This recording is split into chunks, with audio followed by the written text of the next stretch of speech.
minutes, or not minutes, seconds. All right, I think we're good. Hello, everybody. My name is Eric Smith, and I am here with three wonderful people today to talk about something weird, something I'm really not even sure how to describe it. I'm just going to go right in and introduce the people that are with me. First of all, we have an author, a reviewer. She runs Happy Goat Horror, where she posted some testimonials. I don't know if that's really the correct word about this weird event that we're going to be talking about, and that is Kayleigh Dobbs. Hello. Thanks for having me. Thank you. Next up, we have an author and a publisher who was brave enough to give a platform to this story, Mr. Stephen Kozeniewski. Thank you. Thanks for having me. Sure. And finally, we have the author that risked everything to bring this story to light, to put it out there in the world against all odds. And the event, the book that we're talking about, and the author, it's Millionaire's Day by Kit Power. Welcome, Kit. Thank you very much. And apologies to everyone for not having my copy to hand. So, what the hell? Well, just to start out, I think, Kit, could you give us a brief, or give viewers a brief idea of what happened on Millionaire's Day and how it affected you on that day? What happened to you on that day?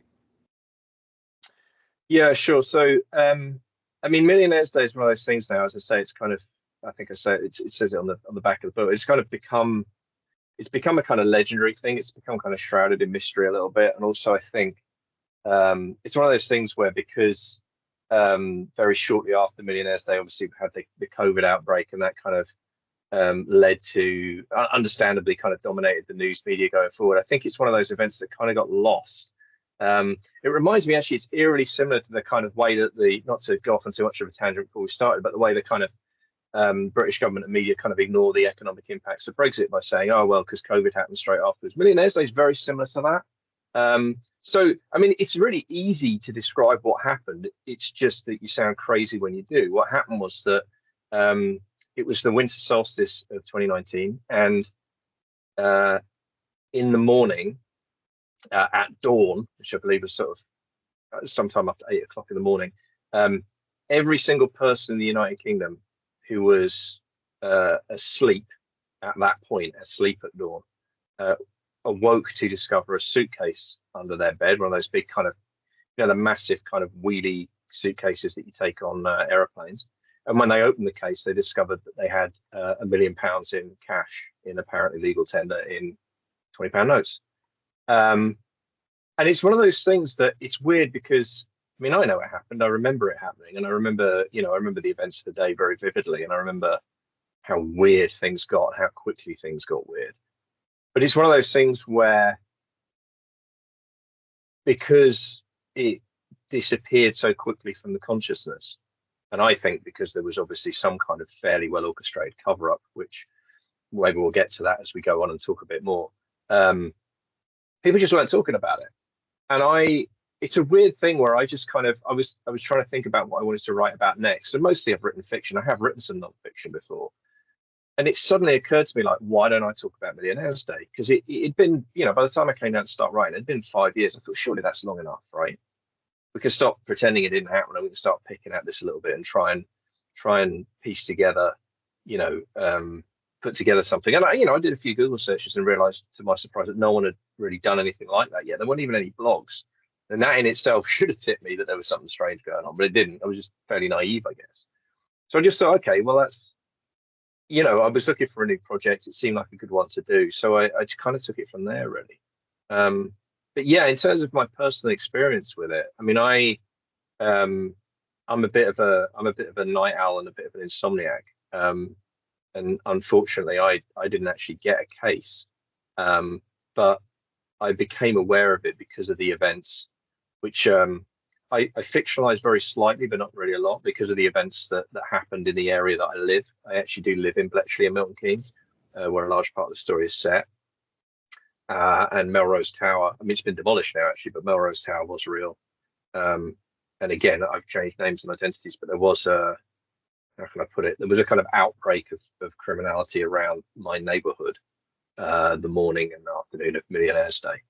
And that was, I mean, that was scary, right? I mean, I came through it okay, my family came through it okay, but it was a scary moment. And it was really, it's funny, I hadn't really thought about it until I started talking. I think that probably is ultimately what motivated me to want to start writing about it.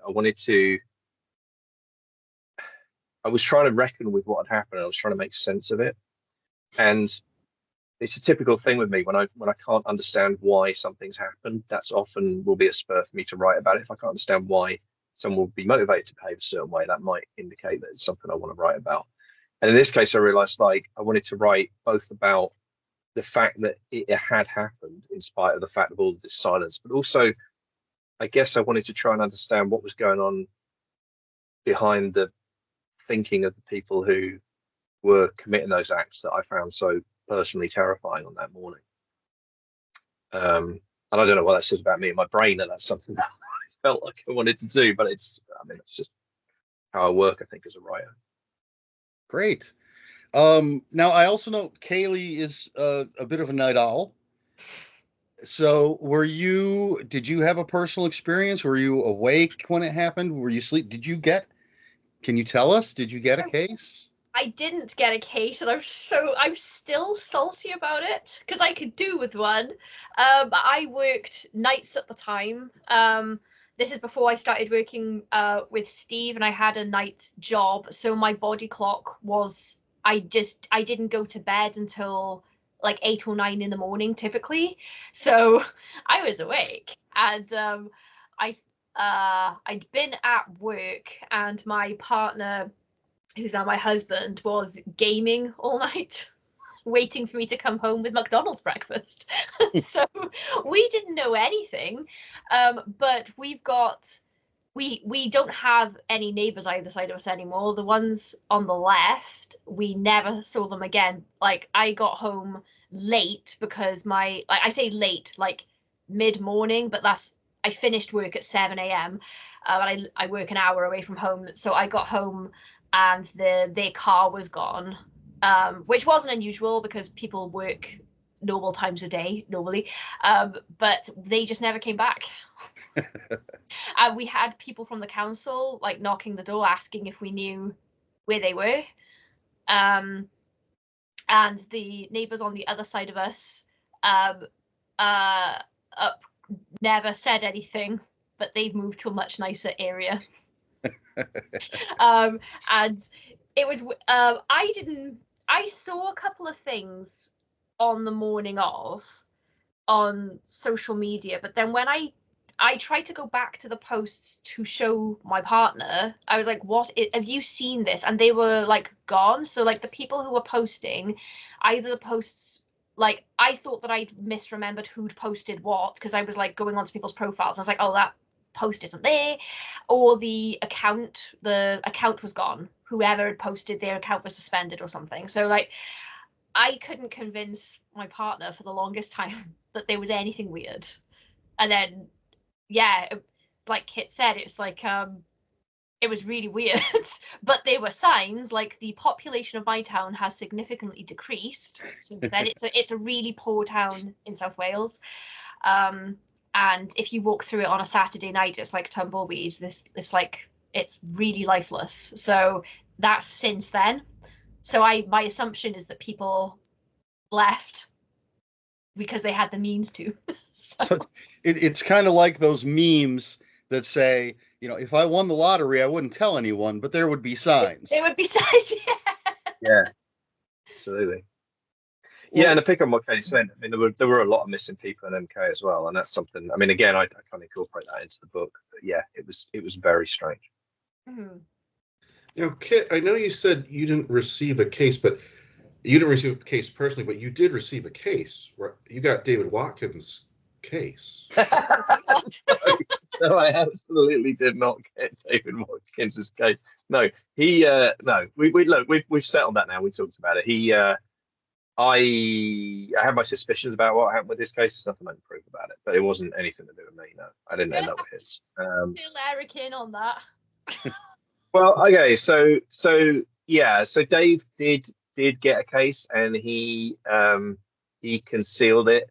And it is true that he did let me know that he concealed it. That much is true. But I mean, I don't live anywhere near him. Like, he lives in North Devon, and I have no mechanism of getting there, even if I want. I mean, that day, once the weirdness really started to kick in, they shut down public transportation pretty quickly. By I think by 2 o'clock, 3 o'clock in the afternoon, it was pretty much all closed. Again, it was in a lot of ways a very strange sort of rehearsal for some of what happened in terms of travel bans with COVID. It was almost like a precursor to that, like a dry run or something. But yeah, I mean, the facts of the matter are, he did have a case. He did conceal it. He was away, and when he came back, it wasn't there anymore. But it wasn't anything to do with me. And we talked about it at FantasyCon, and after a bit of a confrontation is too strong a word, but a heated discussion, I think he's kind of accepted my version of events there, which I'm pleased about. But yeah, it's a difficult situation, right? I mean, I think,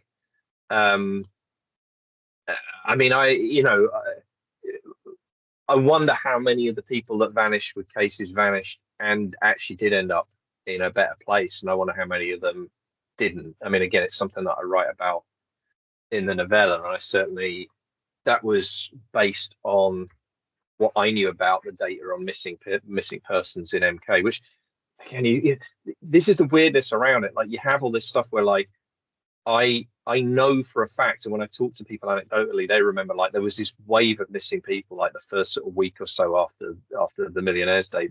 But then when you look at the official statistics, there's nothing that suggests that is the case. The number of missing persons in my area and in the country as a whole doesn't change.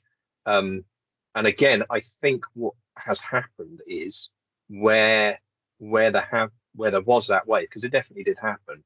I think the government statistics, again, they've used COVID and they've kind of hidden behind that, so that they've kind of misattributed a lot of those missing people. But yeah, I mean, I really hope most of them are on a beach somewhere in Marbella.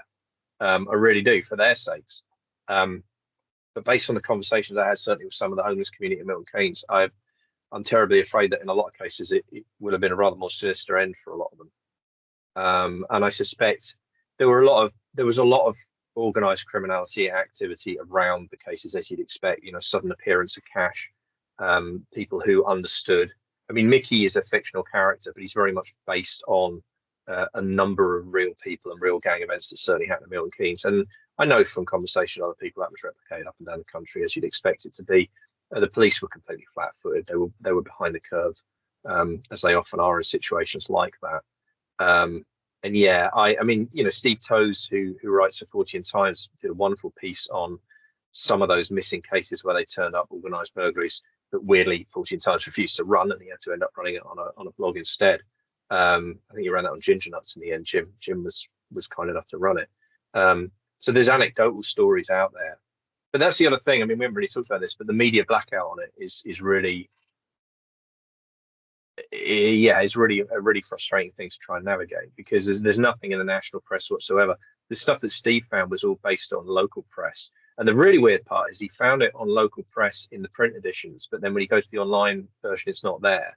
And not a single editor of any local paper would reply to him when he spoke to them about the stories. So there's clearly been some kind of, I mean, we have something over here called a D notice that the government can issue, where you basically says you're not allowed to publish on it because it's not in the public interest or it's national security. I suspect the entire event has been D noticed. That's the only way I can make sense of the impossibility of. I mean, like I say, you can talk to people, and people will talk to you. Sometimes they'll open up and they'll talk to you, but there's just no record. There's no kind of media trail to follow, and it's a little bit crazy making, if I'm honest. Well, I was sort of reminded of, do you guys know there was this ancient Roman punishment they called it damnatio memoriae, and it was essentially like you'll be stricken from the books, and so it was like reserved for the worst of the worst. and they'd be like, all your statues will be torn down, you'll be stricken from all the books, your name will not be spoken. But then, of course, we know about this, and we know about some of these people, because you just can't, like, you can try, you can make that edict, but there will be that stray coin that has that damned emperor on it, or there'll be that stray mention in a book that got to like Persia from Rome or something. It'll be, oh well, so there's a big hole now in history, but then we can kind of put the pieces together. That's what it kind of reminded me of. Yeah, I think it's a really good shout. Go on. Oh, I was simply going to say this is a perfect example of why I've always preferred physical media, whether it's movies, video games, or books, is because it would take an incredible effort for someone to wipe out my physical media. I might not be able to find it online. I might, if I bought a digital copy of a movie, Amazon can take it away, but the physical copies I have, I can prove that this exists because it's right here. Yeah, it's a weird one. Like, this is like to a lesser extent, but the thing that was happening when I was trying to talk about it on the web, so I had quite a lot of trouble posting on Happy Goat about this. We talk about that in a bit. It was reminding me of, when Stephen King withdrew Rage from publication, and then even though we all know, like, that book is out there, you can still get physical copies, but it's really hard to find them. And even in like the collected Bachman books, it'll still say it on the cover, but anything printed after a certain year that doesn't actually contain the story. And I kept thinking about that, but I was like, I know I've seen this. I think a lot of the people that didn't want to talk at all were people who got cases, because you don't want to illuminate yourself as someone that suddenly had a pile of cash, because then you make yourself vulnerable to being robbed, or your house being broken into, or ransom even. By today's rich people standards, 1 million isn't a lot, but for where I live, that's massive amount of life-changing money that would, like, that may as well be 10 million to someone like me where I live. So, do you know what I mean? Like, yeah. I just think a lot of people were just, I think that didn't help, is that the people who got money didn't want to reveal it, but then some people did reveal it. So then there was this weird, there were people who knew it happened that were saying, no, don't know, you're all crazy. I don't suddenly have £1 million. I mean, for me, one of the ironies of it is because of the time at which the money appeared, actually, it disproportionately disadvantaged. I mean, how's this for irony? It disproportionately disadvantaged working class people, because most people who were working class were either already up and out of bed by 8 o'clock. If they were working retail, certainly. I mean, it was a weekend, but if you were working retail, you were up by 8 o'clock on a Saturday, so you'd miss it. Anyone working a night shift like Kayleigh, or just someone like me who can't get their ass to bed, they missed out on as well. But also, I mean, look, I can't prove any of this because none of this officially happened anyway. But I suspect, and I kind of put this in a book. I have one of the characters kind of ventriloquize this for me, but I also suspect that for most of the people who ended up with cases, they're not keeping the money, that it ended up very quietly getting reabsorbed by the government. Like, because I was trying to work it out. Like, I mean, everything I've read about it, everything I've seen suggests that the money certainly looked like legal tender, and there was a legal tender record for it. Now, that in and of itself is suggestive and strange. Right? Like, how is that possible? But also, I think it's impossible that I think our economy would have collapsed completely. I mean, we have had some issues, and we are still having issues, but I think it would effectively have collapsed completely with inflation, right? If the majority of the cases had been kept and the currency had actually gone out into circulation. I suspect what happened was, at some point, the government had a way of identifying the money that came from the cases, probably by the serial numbers, and just, when people tried to deposit it in banks or tried to use it for big purchases, just kind of, took it out of circulation. I think the smart people will be the ones who kept the cases, and rather than try and buy a big house or do anything else like that with it, just use the cash to supplement their income and just slipped it out in purchases here, there, and everywhere, and just let it.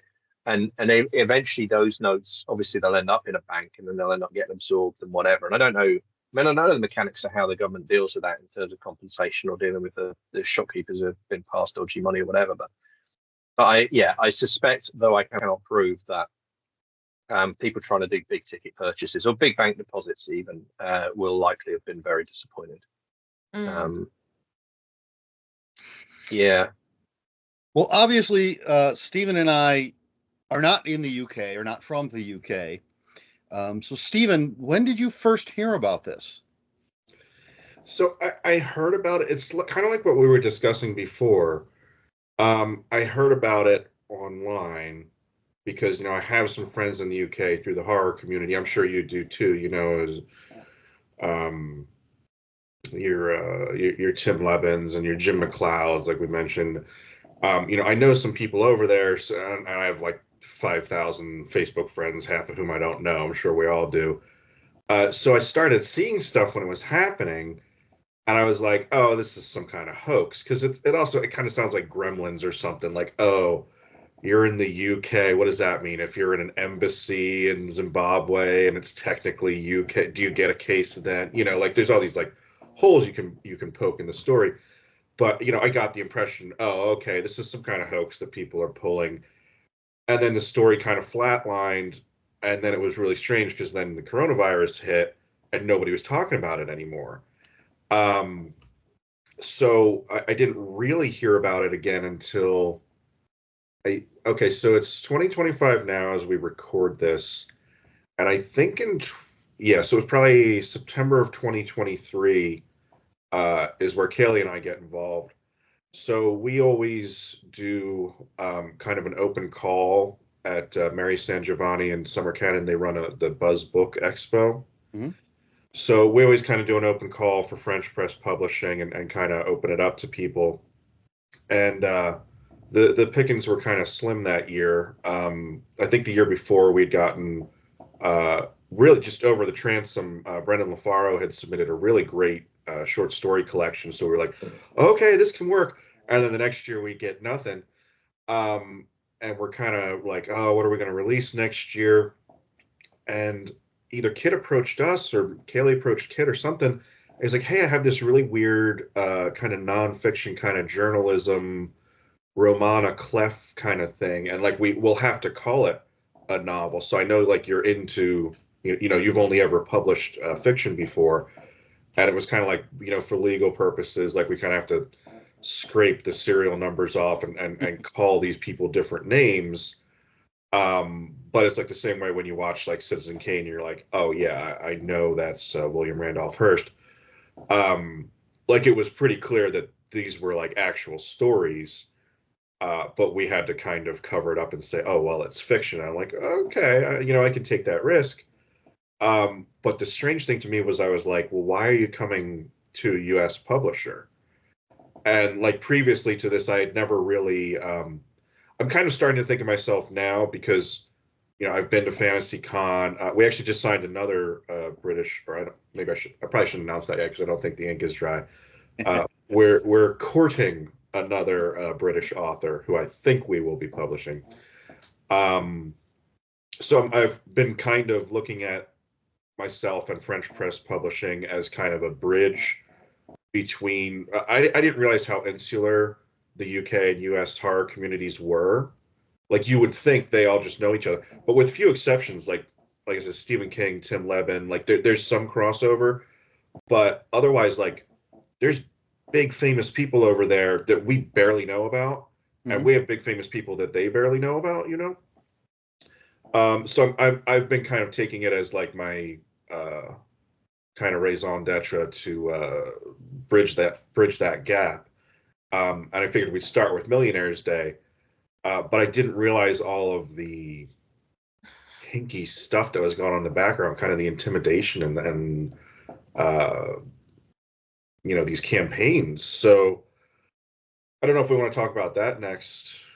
Well, yeah, I wanted to ask what sort of weird, if any, what sort of weird things did you encounter throughout the process of bringing the book out? Oh, sure.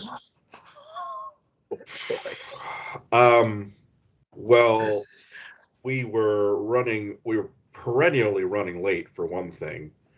I'm not a big conspiracy nut, and I really try not to be, but it just seemed odd that, it was almost like I had a virus on my computer or something, that like I'd be trying to edit this book and I'd come back the next day and be like, where are all the edits I made? And of course, Microsoft's like, oh, well, it's just OneDrive. Just check your OneDrive or whatever. I'm like, my fucking OneDrive, it never works, So at first, for a while, I'm like, oh, yeah, it's just OneDrive being stupid. And, of course, now we're not allowed, like what you were talking about, Eric. Oh, suddenly we can't have our own physical media, like with Microsoft. Oh, suddenly I can't save stuff to my own computer. That makes sense. So there were all these issues. And if you guys have read the book, and like I said, I was trying to bridge the gap. Like one of the things I did was, I tried to make this glossary of some of the like very British and terms and the like Milton Keynes specific terms, and that glossary kept disappearing. I mean, that was one of the few things that like I contributed to the book, and I don't know how many times I had to rewrite that, and it's a pain in the ass because you got to reread the whole book and be like, because it's like a context specific thing, like I can't just be like, look up, UK terms. Like I have to know a boot is not a boot and a torch is not a torch. Like it's all context specific. So I'd have to reread the book over and over again to try and work on this damn glossary. And we finally got it together. And then the big thing was we were having our launch in the UK in what's the name of the town where we have Fantasy Con? Oh. Chester. Okay. Chester near Manchester, but not Manchester. And I had physical copies that were on the plane, and they go missing, and they're not on the plane all of a sudden. So I have to spend half my time at FantasyCon, running back and forth from Chester to the Manchester airport, trying to talk to the people in the luggage, and they're like, "Oh, we don't know where your books," or they don't know what's in it, but like we don't know where your case is. And I'm like, "Well, this is very convenient, that I flew 3,000 miles with this case, and suddenly it's missing." So it was almost like the wildest thing that to get any of these books into the British public, we had to print them in the US, ship them to the UK, and they still, we still had trouble getting them out there. Yeah, I don't want to sound like a lunatic, but my tinfoil hat started going on because do you remember in the run up? So like we send out review requests a few months in advance. And do you remember me having this meltdown, Steve? Because I kept sending these review requests out, and then the reviewers were getting the emails, but then when I was sending the books, they were telling me that like the it was like coming up that the files were corrupted, or oh, you forgot to attach the file, and I started to think I was insane. Because this never, every now and then I forget to attach an ebook, but generally speaking, no. So then I'm like double checking, and people are just telling me that the like when they try and open the book, it's just like code, or like it looks like gibberish. And I thought that this was like something on Stephen's end, like something had gone wrong with the conversion or something. So I was there like, oh, you need to sort this. Like I did, and then I did have some copies. Steve got to the UK before I got to Chester, so then he would. We were communicating this problem with the books, like the books that he'd brought, and I was like, "Well, I have that box that we managed to get before all of a sudden we couldn't fucking print them." And this is gonna please, like, you're gonna roll your eyes, but the day before I was supposed the morning of that I was supposed to get to the convention, because I like to go like the day before the convention starts. I go outside and my tire's flat, and it's like completely flat. So I had to call like roadside assistance because I couldn't even drive it to be fixed.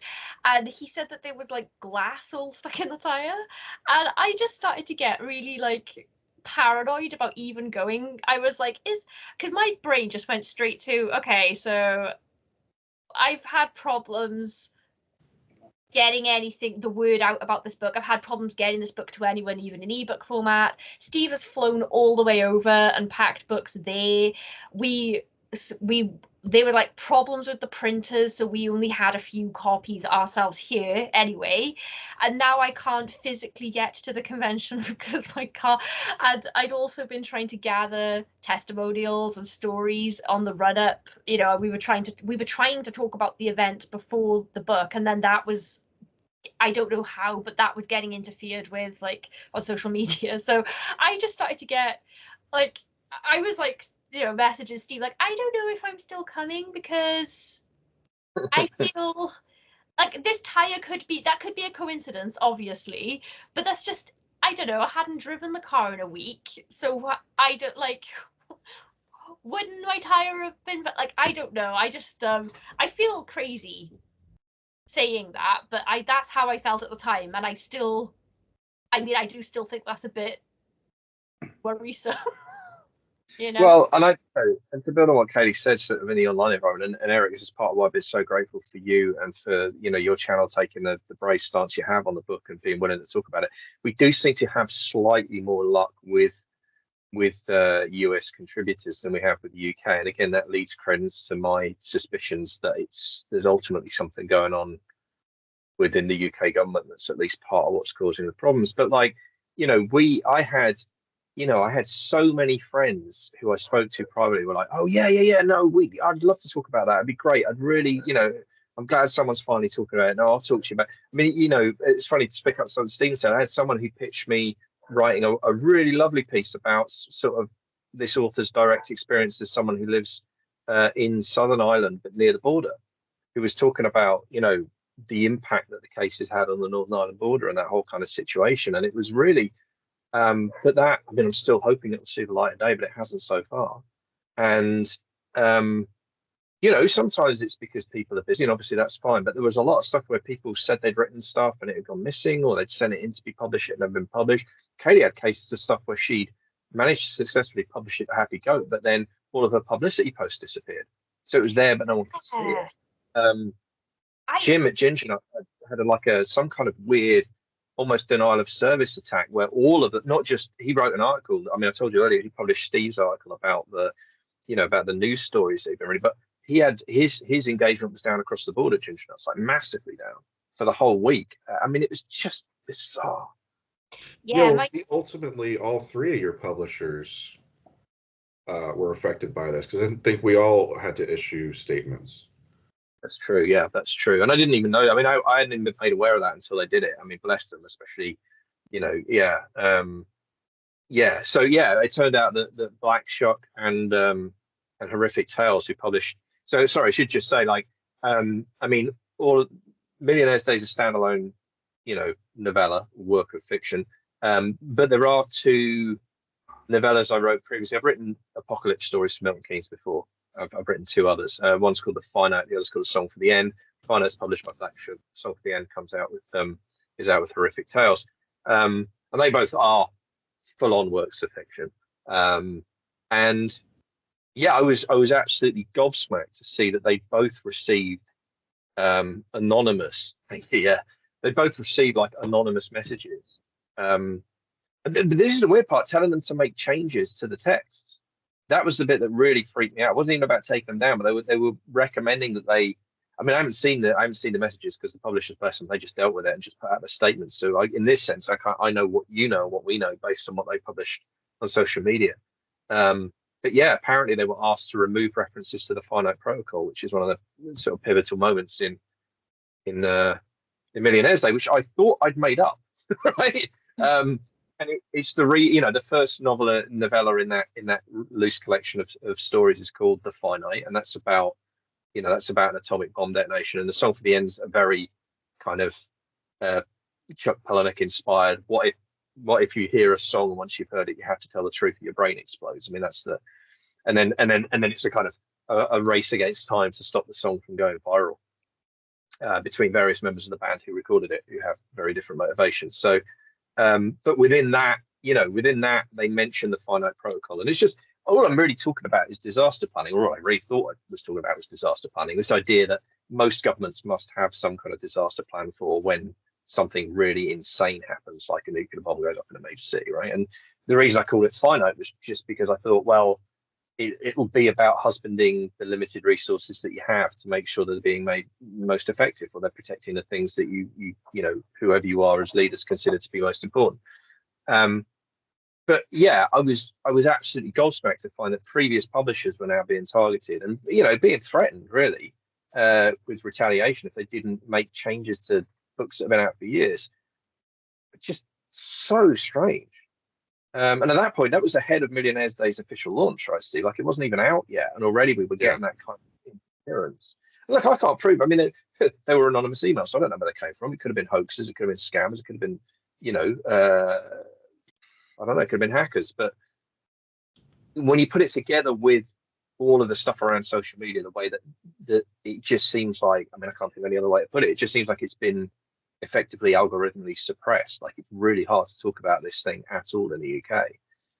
I mean, you got a pattern of behavior there that's pretty worrying. And if it is hackers, then they're way more powerful than popular fiction even would give us credit for.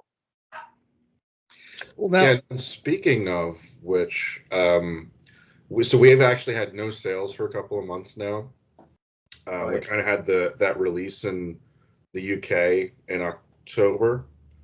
So we got a couple paperback sales, and since then it's been like crickets. So what we're really hoping will kind of get the word out is we're bringing Kit over to the US to have a US launch later this month. I don't know when this is going to go out, but we're going to be debuting. We're going to be doing the US debut at Scares the Cares in March. I think it's March 28th to. Yeah, March 28th to 30th in Williamsburg, Virginia. Okay. Well, I mean, it is I think, a story that people should know. And even just looking at it as a piece of fiction, it's a wonderful book to read if you're just looking at it that way. But knowing what we know, or at least think we know, I think it's important that people hear this story and hear about the things that seem to be going on behind the scenes. I will share my one anecdote, which is my copy of the book was sent to me by Kayleigh, and it is signed by Kit. Thank you. But she didn't tell me that she was sending it. I received this mysterious package from the UK, and I opened it up, and it was a Cluedo box, which for American people, that's Clue, the game Clue.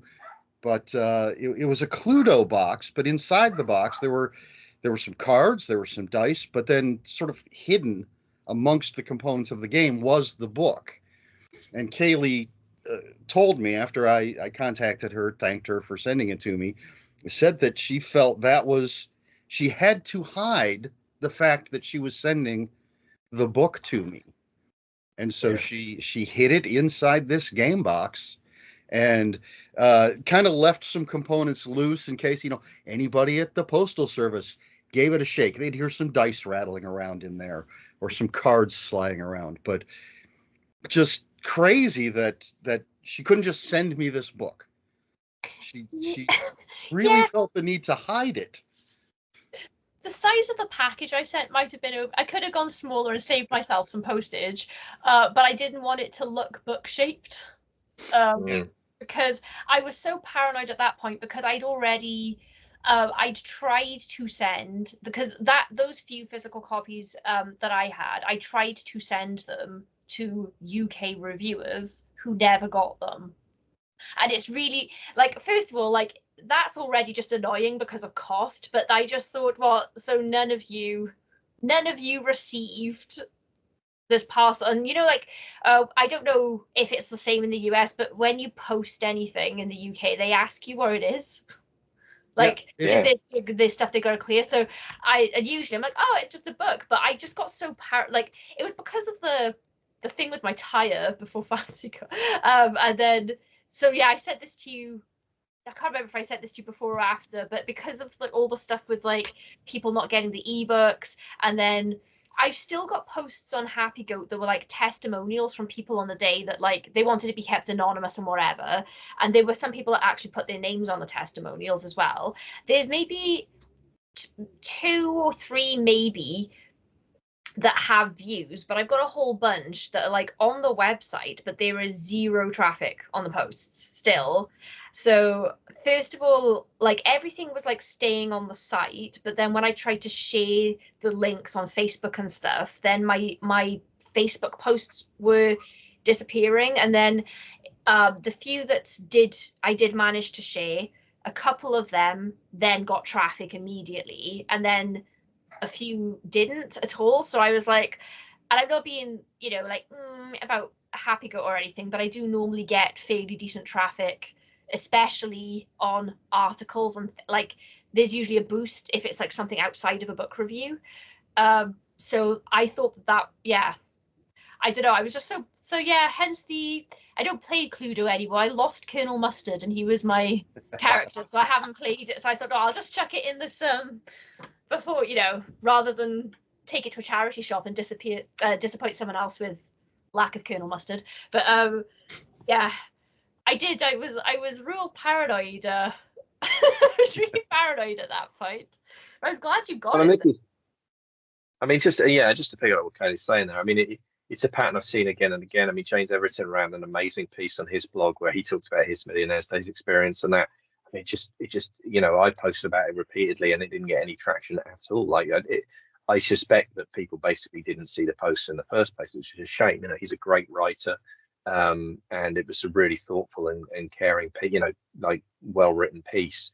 And it took courage. I mean, this is the thing as well. Like, I have to applaud the courage of people like Stephen and of my other publishers who were so steadfast in refusing to budge from changing the other two books. And bloggers like Kayleigh, bloggers like yourself, and people like Jim McLeod, everyone who's chosen to continue to run articles, run pieces, run reviews in spite of the the weirdness and the suppression that seems to be happening around it. And as I say, my perception is that the US facing stuff seems to run into less problems than the UK. So I'm really hoping that this live event will help bring. I mean, obviously, will help bring the book to a wider audience, but also will help kind of, hopefully, like kind of, I don't know, I'm trying to think of a less hyperbole way of putting it, and kind of break the down with silence a little bit, like try and like, I'm still hopeful that if we can get to a certain level of saturation, that it will just, that they'll just stop trying to suppress it and they'll just let it run. I mean, it already feels counterproductive. I mean, at the point at which the publishers were issuing, being forced to issue statements. I mean, all three of our publishers being forced to issue statements about refusing to be intimidated, and that.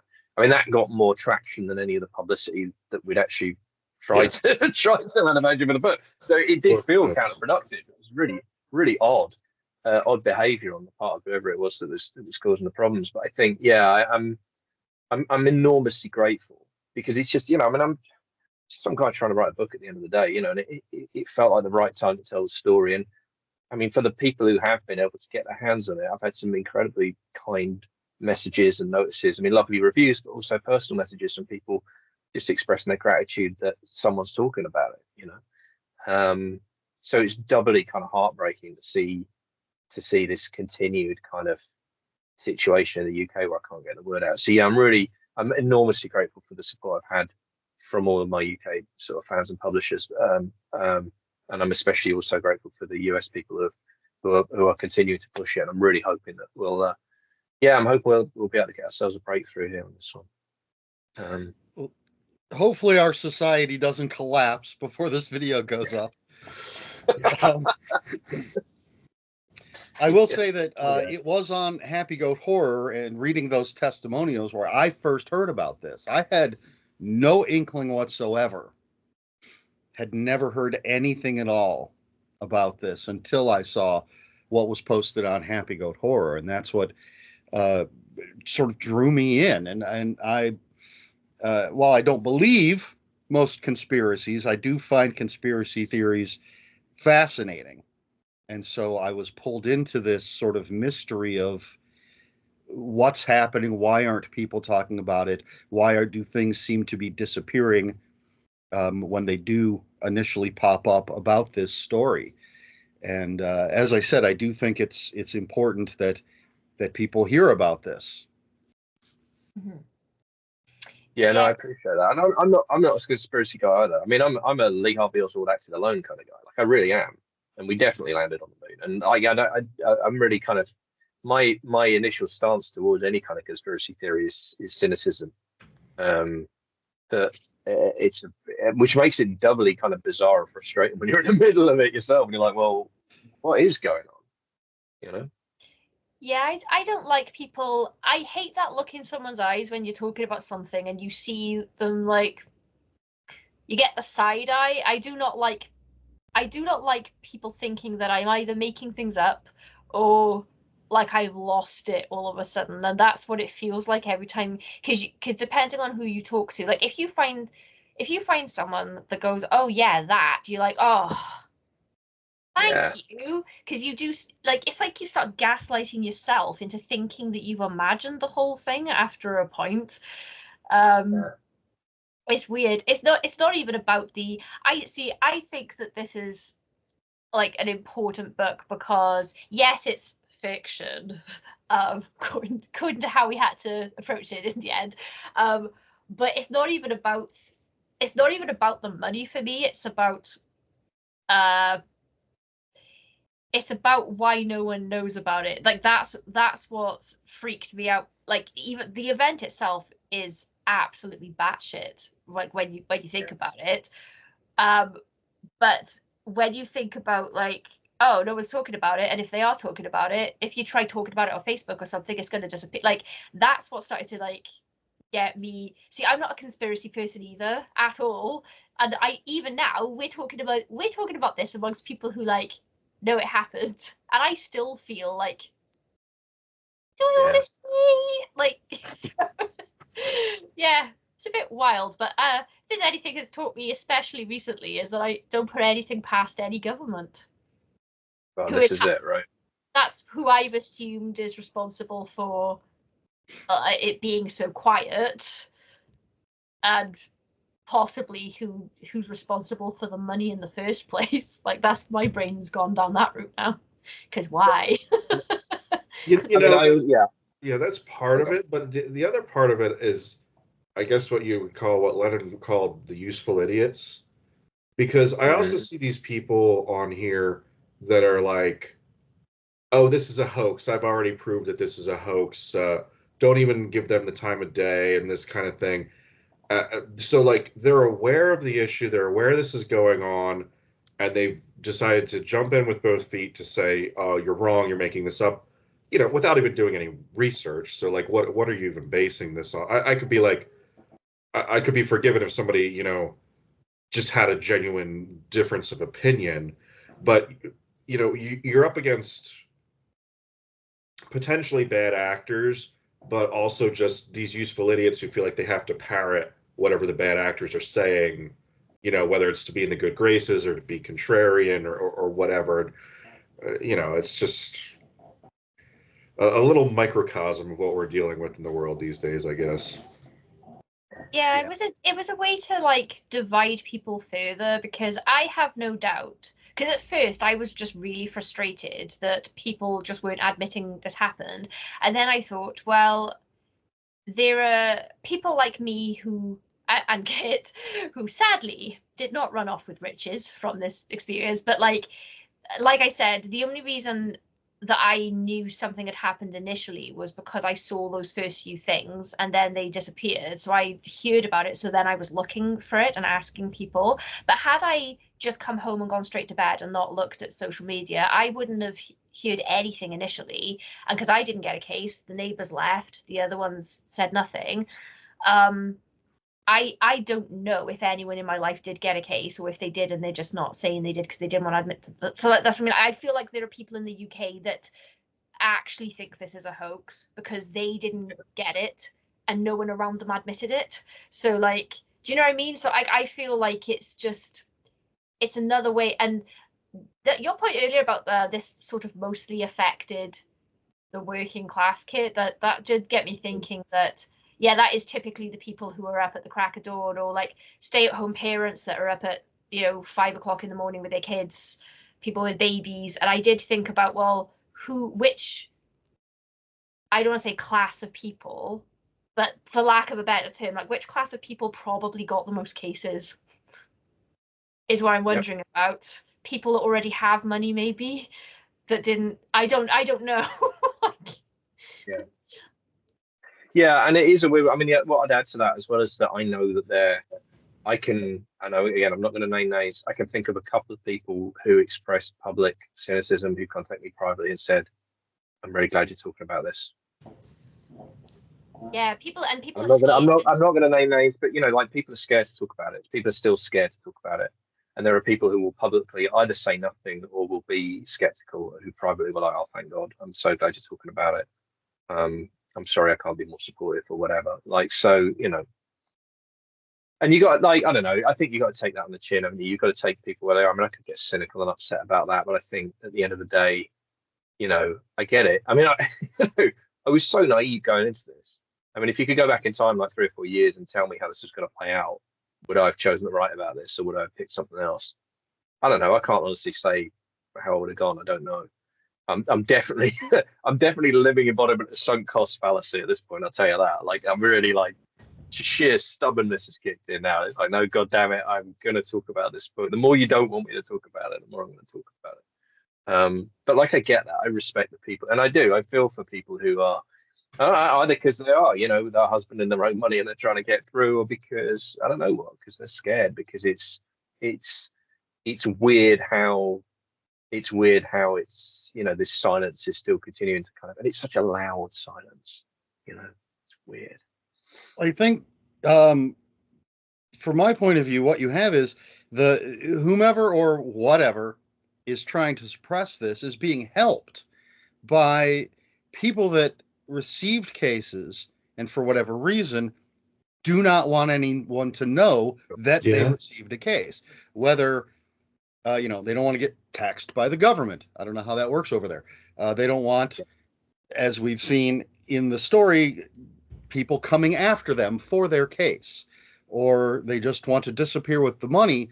But I would guess that there are plenty of people who know that it's true, who received a case, but who will deny it to their dying day because they don't want people to know that and they're just simply doing it for personal reasons. They're not part of this greater thing that's going on. It just helps that greater thing that's going on. Well, I wouldn't tell anyone. Like, I've thought about it in the time since, because not to be like really dodgy about it, but you definitely, my fear would be that it would be taken away from me, and you certainly couldn't pay that into a bank, because if you pay anything over a certain amount, and it's not even that much, I think it's like over £5,000, if you pay cash into a bank, they ask you where the money came from and how you got it. So you could never go to a bank and be like, "Hi, I'd like to cash in £1 million, please." "Oh, where'd you get it?" "Oh, I woke up, it was under my bed." Like, you can't. And and again, I would be more afraid of crime. This is a silly anecdote, but I had a friend. This was years ago, but I had a friend she left her what, back in the days when people used to like freak you, like if you in your household, if you left your Facebook logged in, someone would just type a status as you to be funny. I used to do it to my mum all the time. just type about how wonderful her eldest child was is what I used to post. But my friend left her Facebook logged in, and someone in her household put up a post saying, "I've just won the lottery. The first 10 people to comment, I will give 10 grand to," or something. And the number of people that posted, and then when she came back and she was like, "I'm so sorry, that was one of my kids," thinking that they were funny. The anger towards her, even she didn't even post it, and then people were like, "Oh, but I saw." This was crazy. Someone was saying, "Oh, but I saw news cameras on the street," so I assumed this was true because it would be big press if someone where I live won that kind of money or whatever. And then she was like, "I have not won the lottery." And people were in the comments like, "Well, you'd say that because you don't want to give anyone 10 grand. You posted that you give 10 grand and now you don't want to give 10 grand." Like, and I was like, "Oh my God, leave the," like, she has, like, I believe that she didn't have it, obviously. Yeah. But even that was, yeah, people were getting a bit feral about their, and the number of people that jumped in like, "Oh, hi," like people who hadn't, friends that she had on there because she knew them in primary school that haven't spoken to her in 20 years were suddenly popping up like, "Hi, give me £10,000. So I don't know if I'd be afraid of my house getting broken into if people knew that I had that, or even people close to me, because you trust the people around you, but sometimes money makes people do crazy shit. So, like I say, I'm in a poor area. So sorry, that was a bit of a ramble, but I don't know if I would have told anybody. I wouldn't have gone online arguing with people about it though, saying it's not true. that's kind of is a different thing. Yeah. All right. Well, I don't want to keep everybody too long. So is there any final words, any final thoughts, final things you want to say before we wrap this up? And I want to say I'm shocked that we haven't had any technical difficulties that I'm aware of. This seems to have gone smoothly. We'll see what happens. I didn't. Yeah. It couldn't connect. That's true. Yeah, there was that. Connect for an alternate device. That was unusual. Yeah, no, look, I one more time, I want to thank everyone who's been involved in courageously continuing to support this book in the face of everything that's gone on. I do want to address as well quickly before we go, like the fiction side of it as well, and just be clear about what I'm saying there. Like, this is a work of fiction. I did a lot of research. I spent a lot of time talking to the homeless community. I spent a lot of time looking at the records of missing people. Most of what I write about Millionaire's Day, versions of it did happen. But I will say that when we made the editorial decision to market it as fiction and to write it as fiction, it did free me up a little bit. The first sort of attempt at a draft was very dry, and really was more of an attempt to piece together a history. But what I discovered in the process of fictionalizing the events that I did know about was that it gave me far more freedom to really get at the emotional truth of the story, as well as talking about the facts of the cases and so forth. And I think, I said this at the book launch in EFCON, and I'll probably say it again at Scares That Cares, but this is a work of fiction, but it's a work of fiction in the sense that increasingly fiction has become the only place available to us to really tell the truth. Fantastic. And you did a wonderful job. It's a fantastic book. I appreciate that. Thank you. Stephen, any final thoughts or anything? Yeah, thanks everybody for listening. Thanks so much for having us. And like I said, we're going to be doing the U.S. debut at Scares That Cares, March 28th to 30th, 2025 in Williamsburg, Virginia. So we hope to see you all there. We will hopefully have paperbacks. I got a couple of copies of The Finite for kids to travel over. The Millionaire's Days haven't arrived yet. We'll see. Tell them it's Cluedo. Right. Yeah. But yeah, like I said, I really appreciate the opportunity to publish great people like Kip Summercan and Brandon LaFaro, and some folks that are coming up on the horizon. All right, thank you. And Kayleigh? Oh, just thank you for when you received the Cluedo box and read the, I'm sure, insane sounding note that I wrote to explain why I hadn't contacted you prior. I really appreciated you, you know, not flat out calling me a liar and reading the book. And yeah, I just really appreciated the support on that side, Eric. So thank you for talking about it and being one of the first people to actually talk about it online, where you actually managed to get something out. So yeah, I really appreciate that. Well, you're welcome to all of you. Again, important story, I believe. So there you have it, folks. Hopefully, you'll see this once it gets posted. I'll have links for all sorts of stuff in the description below. Everybody's websites and books and AuthorCon and all sorts of things that you can check out. Hopefully, in the description. Again, it's all fingers crossed that all of this goes as planned. And I suppose all the usual YouTube stuff, like, share, subscribe, check out all of my guests, Stephen, Kit, and Kayleigh. And I think that's all. So I'll use my normal sign off. I won't co-opt Kayleigh's. So until next time, folks, read more books.